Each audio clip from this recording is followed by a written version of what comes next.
अगर आप सरकारी नौकरी की तैयारी कर रहे हैं, बीपीओ में काम करते हैं या किसी भी तरह की डेस्क जॉब कर रहे हैं, तो यह वीडियो आपके लिए है। और अगर आपने अभी इसे नहीं देखा तो हो सकता है बाद में आप पछताएं। जॉब जाने वाले हैं करोड़ों की संख्या में। मैं बात कर रहा हूं आर्टिफिशियल इंटेलिजेंस की, यानी एआई की। बीते कुछ महीनों में एआई भारत में इतनी तेजी से आगे बढ़ा है कि यह सिर्फ टेक्नोलॉजी का विषय नहीं रहा है, बल्कि ये रोजगार, शिक्षा और देश की आर्थिक नीति का सबसे बड़ा मुद्दा बन चुका है। नमस्कार, मैं प्रदीप हूं। आप थिंक 360 देख रहे हैं। यहाँ हम राजनीति, सार्वजनिक नीति और जमीनी सच्चाई पर तथ्य आधारित अगर बात करें तो हकीकत चौंकाने वाली है। तो कैसे एआई भारत में करोड़ों नौकरियां खत्म कर देगा, सरकार क्या कर रही है और सबसे महत्वपूर्ण बात, आपको क्या करना चाहिए, इन बिंदुओं पे बात करते हैं। पहला बिंदु है एआई से भारतीय रोजगार कैसे प्रभावित हो, क्योंकि एआई को लेकर सबसे बड़ा सवाल यही है कि क्या यह इंसानों की नौकरियां छीन लेगा। दुनिया भर की कई रिपोर्ट से बताती है कि आने वाले वर्षों में करोड़ों नौकरियां बदलेंगी, लेकिन इसका मतलब ये नहीं है कि सारी नौकरियां पूरी तरह से खत्म हो जाएंगी। इसका मतलब है बहुत से काम एआई की वजह से बदलेंगे और लोगों को नए कौशल सीखने होंगे। और भारत का बदलाव जो है वो बड़ा है, क्योंकि भारत इस बदलाव के केंद्र में है, क्योंकि हमारे देश में दुनिया का सबसे बड़ा आईटी सेक्टर है। लाखों लोग बीपीओ और कस्टमर सपोर्ट में काम करते हैं और बड़ी संख्या में ऐसे कर्मचारी हैं जो data entry, basic programming, documentation और रिपीट किए जाने वाले डेस्क काम करते हैं। ये वही काम है जिनको एआई सबसे पहले सीखता है, शुरुआत में ही कर रहा है। तो दूसरे बिंदु पे बात करेंगे, किन नौकरियों पे सबसे बड़ा असर पड़ेगा। तो बात करनी चाहिए उन सेक्टर्स की जहां एआई का प्रभाव सबसे पहले दिखाई दे रहा है। सबसे पहला सेक्टर, जैसा मैं जिक्र कर चुका, वो है आईटी, इंफॉर्मेशन टेक्नोलॉजी। भारत में लाखों लोग सॉफ्टवेयर और आईटी सेवाओं में काम करते हैं। इसमें कई ऐसे काम हैं जो मैंने जैसे बताया, बेसिक कोड या टेस्टिंग, डॉक्यूमेंटेशन, डेटा एनालिसिस और ऑटोमेशन, जिन्हें एआई करने लगा है। और दूसरा सेक्टर है बीपीओ और कॉल सेंटर। तो एआई कई भाषाओं में इंसानों जैसी बातचीत कर रहा है। कस्टमर सपोर्ट, चैट सपोर्ट और बिल्कुल साधारण कॉल हैंडलिंग जैसे काम धीरे धीरे अब एआई की ओर ट्रांसफर हो रहे हैं। फोन पे बात जैसे आपसे कोई इंसान कर रहा है, आपकी बेसिक जरूरतें हैं, आप किसी कॉल सेंटर में कॉल करते हैं, तो मोस्टली चीजें एआई ड्रिवन कर रहा है। एक और बड़ा सेक्टर जो है जिसको एआई लील सकता है, वो है डेटा एंट्री, कंटेंट राइटिंग और बेसिक ऑफिस वर्क, जहां काम बार बार एक जैसा दोहराया जाता है। जहां एआई की क्षमता सबसे अधिक दिखाई देती है, वो ये सेक्टर है। तो इसका मतलब ये नहीं है कि लोगों की नौकरी चली जाएंगी, बल्कि इन क्षेत्रों में काम करने वाले लोगों को अपने कौशल को लगातार अपडेट करना होगा, एआई सीखना होगा। उनकी नौकरियां निश्चित तौर पे जाएगी जिनको एआई नहीं आता, जो कमजोर हैं, जिन्हें ठीक से नहीं आता। और अब इस वीडियो को बनाने की या ये बात को करने की सबसे बड़ी जो वजह है, उस सेगमेंट पे बात करते हैं कि इन तमाम बिंदुओं पे सरकार की तैयारी कितनी। सबसे बड़ा सवाल है, क्या भारत की सरकार या हमारे प्रदेशों की सरकार इस बदलाव के लिए तैयार है?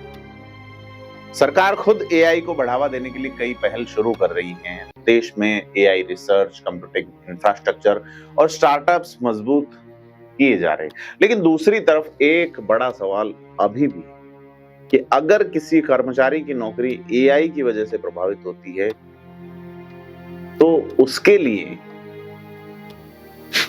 पुनः प्रशिक्षण, नई स्किल और सोशल सिक्योरिटी की व्यवस्था कैसे करेगी सरकार, लोक कल्याणकारी राज्य हमारे प्रीएम्बल में। तो अब ये वो चर्चा है जिसकी आज के समय में सबसे अधिक आवश्यकता है कि अगर एआई से लोग बेरोजगार होंगे तो सरकार के पास क्या विकल्प है, क्योंकि दुनिया के कई देश एआई के साथ साथ स्किल डेवलपमेंट और वर्कफोर्स ट्रांजिशन पे काम करना शुरू हो चुके हैं। भारत में भी इस दिशा में तेजी से काम करने की जरूरत महसूस हो रही है, लेकिन क्या हमारी सरकारें काम कर रही हैं? मैं आप पे छोड़ता हूं, बताइए कमेंट में।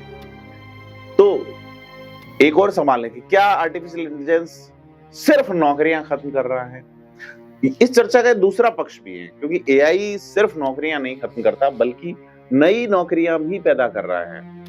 AI trainer, machine learning engineer, data scientist, AI product manager और साइबर सिक्योरिटी एक्सपर्ट के साथ साथ एआई एथिक्स जैसे नए प्रोफेशन बढ़ रहे हैं। लेकिन यहाँ उतनी संख्या में जॉब नहीं मिलेंगी जितनी संख्या में जाएंगे। हेल्थ केयर, एग्रीकल्चर, एजुकेशन और मैन्युफैक्चरिंग जैसे क्षेत्रों में एआई जो है वो इंसानों की क्षमता को सपोर्ट कर रहा है, उन्हें बदल नहीं रहा, रिप्लेस नहीं कर रहा है। वहां प्रोडक्शन थोड़ा अच्छा हो जाएगा। इसलिए असली सवाल ये नहीं है कि एआई नौकरी लेगा या देगा, असली सवाल ये है कि क्या हम समय रहते खुद को बदलने के लिए तैयार हैं। तो ऐसे में आपको क्या करना चाहिए?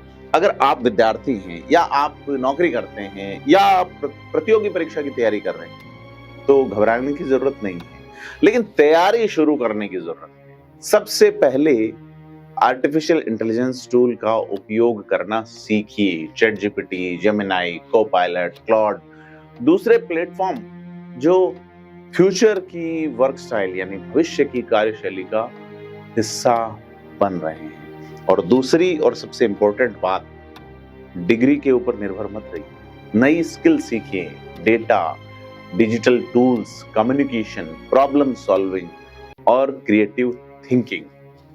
और सबसे एक और महत्वपूर्ण बात कहूं तो वो है ऐसी क्षमताओं पे काम करना शुरू कीजिए जिन्हें आर्टिफिशियल इंटेलिजेंस नहीं कर सकता, यानी मानवीय समझ, नेतृत्व, निर्णय क्षमता, टीम वर्क और रचनात्मक सोच हमेशा महत्वपूर्ण रहेंगे। और अगर हम इस बिंदु पे बात करें कि इंपॉर्टेंट पॉइंट जो हम आपसे कर रहे हैं वो है कि आप अपने जनप्रतिनिधियों से सवाल पूछिए कि एआई के दौर में भारत के बेरोजगार युवाओं के लिए या उनके खुद के सरकारी कर्मचारियों के लिए उनके पास क्या योजना है।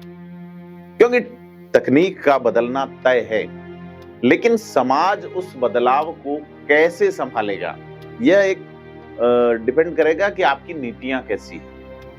तो निश्चित तौर पे यह एक बदलाव का दौर है। ऐसे में एआई को दुश्मन मान लेना ठीक नहीं है, लेकिन बिना तैयारी के इस दौर का सामना करना निश्चित तौर पे मुश्किल हो सकता है आपके लिए, हमारे लिए। ज्ञान ही सबसे बड़ी ताकत है, और अगर आपके पास स्किल्ड नॉलेज है, सही समय पर सही जानकारी है, तो फिर भविष्य आपका है। अगर ये आपको वीडियो उपयोगी लगी हो तो लाइक करें, चैनल को सब्सक्राइब करें और बेल आइकन दबाना ना भूलें। कमेंट करके बताएं कि आप किस क्षेत्र में काम करते हैं और आपको क्या लगता है कि एआई आपके काम को प्रभावित करेगा। नमस्कार।